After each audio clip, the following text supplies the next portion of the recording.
ಯಾವಾಗ ನೀನು ಯೇಸು ನಾಮ ತೆಗೆದು ಊದಕ್ಕೆ ಆರಂಭ ಮಾಡ್ತೀಯ, ಯಾವಾಗ ವ್ಯಾಧಿಯ ಸಮಯದಲ್ಲಿ ತುತ್ತೂರಿಯನ್ನಂತೆ ಯೇಸು ನಾಮ ತೆಗೆದು ಊದಕ್ಕೆ ಆರಂಭ ಮಾಡ್ತೀಯ, ದೇವರು ನಿನಗೆ ಆರೋಗ್ಯವನ್ನು ತರ್ತಾನೆ, ನಿನಗೆ ಆರೋಗ್ಯ ಸಮಾಧಾನ ತರ್ತಾನೆ, ನಿನ್ನ ನಷ್ಟವನ್ನ ಲಾಭವಾಗಿ ಬದಲಾಯಿಸ್ತಾರೆ, ನಿನ್ನ ಸಮಾಧಾನವನ್ನ ಇನ್ನು ಸಮೃದ್ಧಿಯಾಗಿ ಮಾಡಕ್ಕೆ ಅವ್ರು ಇಷ್ಟಪಡ್ತಾರೆ. ಅದ್ಭುತವಾದ ಕಾರ್ಯ ನಿಮ್ಮ ಜೀವನದಲ್ಲಿ ಇದುವರೆಗೆ ಆಗದಿರೋ ಕೆಲಸನ ಅವ್ರ ಅಪ್ಪ ಮಾಡಿ ಮುಗಿಸ್ಕೊಡ್ತಾರೆ. ಕೇವಲ ಬ್ಲೂ ಪ್ರಿಂಟ್ ಇದೆ, ಆ ಬ್ಲೂ ಪ್ರಿಂಟ್ ನಿಮ್ ಕೈಲಿ ಕೊಡ್ತಾ ಇದ್ದಾರೆ.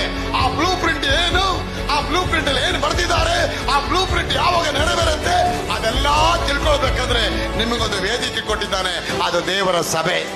ಆ ಸಭೆಯಲ್ಲಿ ಯಾವಾಗ ಬರ್ತೀರಾ, you will explore, you will explore yourself, who you are, what you are, how you are, what is the strategy and the power of God is going to rest in you.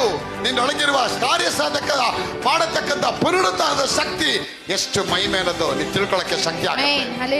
ಇವತ್ತು ನಿಮ್ಮ ಜೀವನದಲ್ಲಿ ಇದುವರೆಗೆ ಯಾವ್ದೆಲ್ಲ ಗೋಪುರಗಳಾಗಿ ಕಟ್ಟಿ ವಾಮಾಚಾರ ಮಾಡಿ ಇದುವರೆಗೆ ಇಟ್ಟಿದ್ದಾರೆ, ಎಷ್ಟೋ ವರ್ಷಗಳಿಂದ ಕಟ್ಟಲ್ಪಟ್ಟಂತ ಕೋಟೆ ಕೊತ್ತಲುಗಳು, every imagination, every fortress, every thought which has been built almost 30 and 40 years.